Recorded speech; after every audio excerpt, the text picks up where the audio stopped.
Right जी, welcome back. आप लोग सुन रहे हैं पाकिस्तान का सबसे बड़ा एफएम रेडियो नेटवर्क सुनो एफएम 89.4। अभी जो मैं बात करने जा रहा हूं वो साइबर थ्रेट्स के हवाले से है। साइबर थ्रेट की अगर बात की जाए तो जितनी तेजी से टेक्नोलॉजी हमारी जिंदगी में शामिल हो गई है, तो कहीं ना कहीं लोग इसका गलत इस्तेमाल भी कर रहे हैं और इसका नाजायज फायदा भी उठाने की कोशिश कर रहे हैं।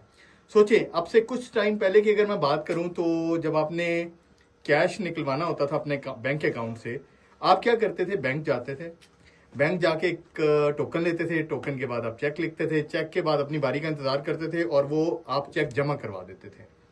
उस चेक की वेरिफिकेशन के बाद आपको अमाउंट मिल जाती थी। लेकिन अभी आप देख रहे हैं कि लोग कैश निकलवाने के लिए बैंक इटसेल्फ जाना प्रेफर करते ही नहीं है।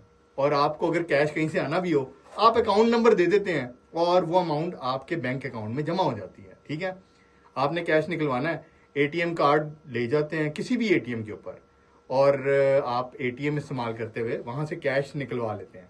अभी मसला ये आ रहा है कि ये जितने भी टेक्नोलॉजिकल रेवोल्यूशंस हैं, जितनी तेजी से ये हमारी जिंदगियों में दाखिल हुए हैं, इसमें जो क्रिमिनल माइंडेड लोग हैं ना, वो इसका नाजायज फायदा उठा रहे हैं।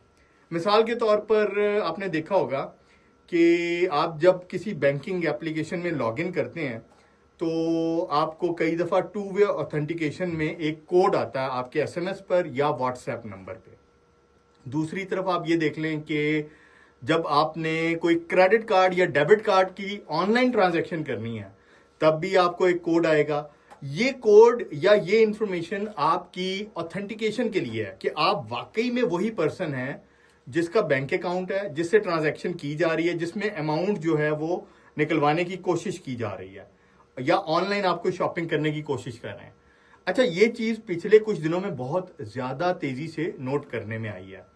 होता यह है कि लोग प्राइवेट नंबर से कॉल करते हैं और उनको पता होता है अगर वो किसी भी तरीके से आपके नाम का बैंक अकाउंट लॉगिन और उसका पासवर्ड कहीं से हासिल कर लेते हैं, तो क्या करते हैं, जब वो साइन इन करेंगे, ऑब्वियसली उसकी जब टू वे ऑथेंटिकेशन आपके पास मोबाइल फोन नंबर पे या व्हाट्सएप नंबर के ऊपर जाएगी तो एक कोड आएगा और वो कोड डालने के बाद ही वो एप्लीकेशन आगे प्रोसीड करेगी या आपका अकाउंट सेशन जो है वो आगे कंटिन्यू कर सकेगा।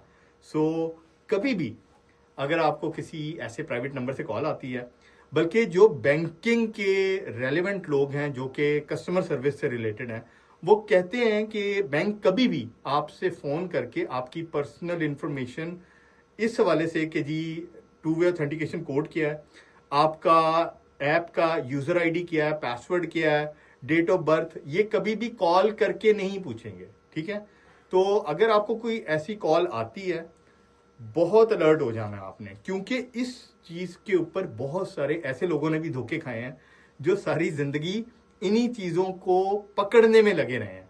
अभी हाल ही में मेरे सामने एक कराची का इदारा सीपीएलसी, उसके एक एग्जेक्टिव थे, उनका इंटरव्यू में देख रहा था, उनके साथ भी यही प्रॉब्लम हुई कि उनका जो व्हाट्सएप है उसको हैक कर लिया गया और हैक करने के बाद उनके व्हाट्सएप से जो है लोगों को मैसेजेस किए गए, मैसेज करने के बाद उनसे रकूम मंगवाई गई।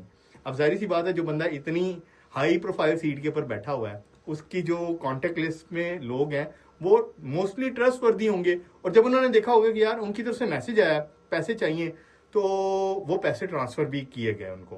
तो उन्होंने इस चीज का इजहार किया कि अगर कोई चीज ऐसी हो जाती है तो you have to be very careful, you have to be vigilant.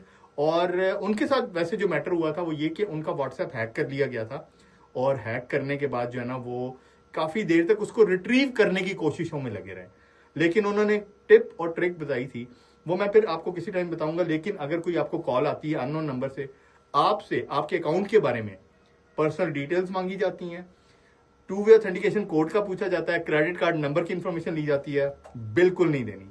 You have to be very careful. अगर आप केयर नहीं करेंगे तो यकीन करें आपका जो बैंक अकाउंट है चुटकी बजाते खाली हो जाएगा और आप मुंह देखते रह जाएंगे।